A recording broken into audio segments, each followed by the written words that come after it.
What's up, everybody? You are watching the J-Red Show on YouTube and TikTok. The Buffalo Sabres, at the time of this recording, lead the Boston Bruins 3-2. Buffalo won Game 1 4-3. Lost Game 2 4-2. Won Game 1 3-1. Dominated Game 4 6-1. Then lost Game 5 2-1 overtime on a Pastrnak goal. Watching these games, it feels like so watching Game 1 came with a lot of anxiety. Boston jumped to a 2-0 lead, and I'm thinking to myself, we waited 15 years for a playoff game. Here I am at Parade the Plaza, just ready to explode with the rest of the crowd. And I think to myself, oh man, it doesn't feel like it's going to happen. We waited 15 years to get shut out. But sure enough, the crowd did explode as they got 2 goals from Tage Thompson, one by Alex Tuch and one by Samuelson. Just an incredible moment. Waiting 15 years for a playoff victory like that. I was at the 716 bar. I was jumping up and down. I kissed my girlfriend. It was just something that this city needed, because it's been such a long time. Game 2, Boston had a 4-0 lead, and I'm like, this isn't going to explode this time. Game 3 was, I watched at a friend's house, and Game 4 I watched at my apartment. Then Game 5 I went back to Party at the Plaza. I missed the beginning. I missed the opening where, they did the national anthem, but then they had some mic problems. The rest of the crowd sung, so that was a good moment. But I feel like the Sabres have controlled this series for the most part. I think they are the better team, but Boston has made it very frustrating. In the first 3 games, Boston took a 1-0 lead, and they just clamped down on the Sabres. Swayman just playing out of his mind. And the power play. The power play is the biggest source of frustration for the Buffalo Sabres. 1 power play goal this series. Again, just the same mistakes. Just predictable passing. And yeah, if there's one reason for pessimism, it's the power play. If they had just an average power play, this series would be over, and I'd say the Buffalo Sabres would be a legit Stanley Cup contender. But you just gotta feel right now that the power play is going to eventually undo them if they don't get it corrected. And I said, I felt like the Sabres are the better team. I mean, when they're both playing their best, I think Buffalo's been playing better when they're playing their best. Problem is, the Sabres have not played their best for most. I would say for the last. They've been not playing their best for I wouldn't say the majority, but for quite a while this series.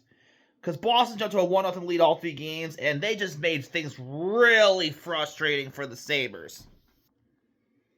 I guess one thing that's encouraging the Sabres is that the Sabres are winning this season, winning this series 3-2, and the 2 most disappointing players are Rasmus Dahlin and Tage Thompson. You gotta figure that maybe sooner or later, Thompson and Dahlin will eventually get on track and just lead the team as they have all season long. Zucker has been disappointing as well. Although one reason they struggled is because they've been lacking Victor Olofsson.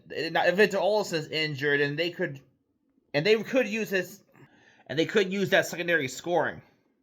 Fortunately, Owen Power has been stepping up, so people thought he'd crumble in the playoffs, but he's been composed, proving that he's ready for playoff hockey. One of the biggest reasons for frustration, besides the power play, is the officiating and just the inconsistency in all. I mean, I never want to blame officials for losses. I mean, especially with the Sabres, since they can't get anything done in the power play. But my God, the tackling, the trips, just everything they're letting go. It's just ridiculous how the NHL just changes the rules on the fly.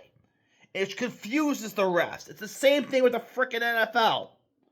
The rules are so vague that the referees don't know what a penalty is. We'll go around the NHL as my cat Mewtwo joins us. Carolina swept Ottawa 4-0. No surprise there. I think Carolina on paper is the best team in the East. Ottawa had a disappointing season, barely snuck in the playoffs, so that's no surprise there. Philadelphia beat Boston. Philadelphia beat their Pennsylvania rivals Pittsburgh. Again, Pittsburgh was just another team with low expectations. Surprisingly got in there, but Philadelphia was just too strong for them. The Canadiens lead the Lightning 3-2. As a Sabres fan, I'd rather face Tampa Bay than Montreal because I think that'd be an exciting series.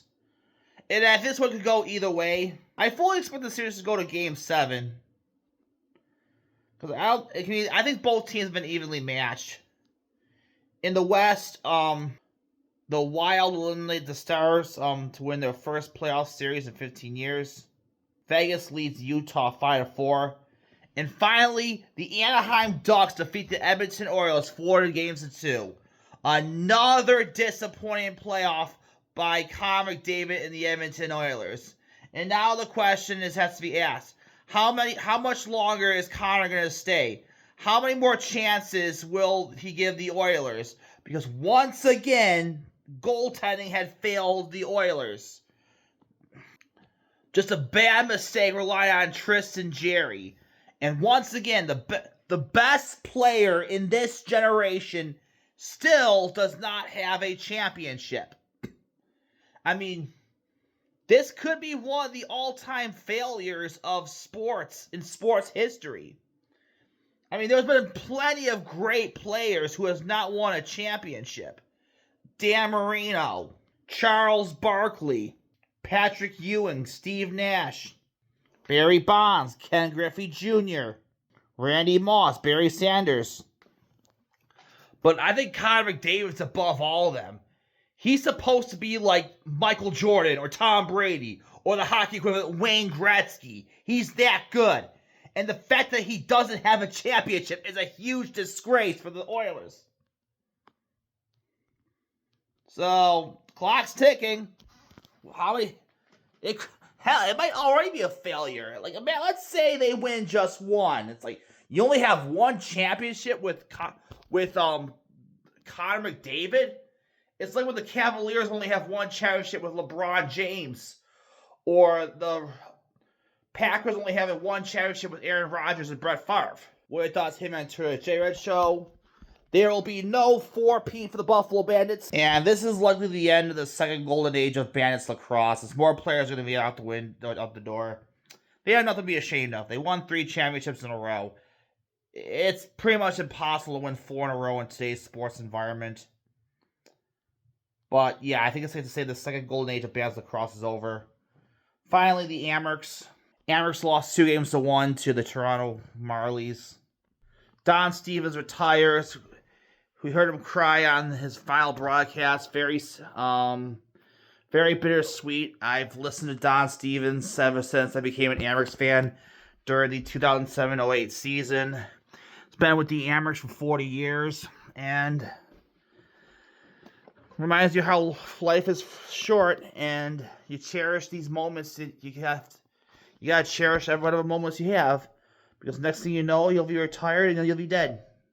So that's it for today. I'll be doing a movies and podcast movies and TV show podcast soon. What are your thoughts? Him and Twitter at J-Red Show, and I'll see you later.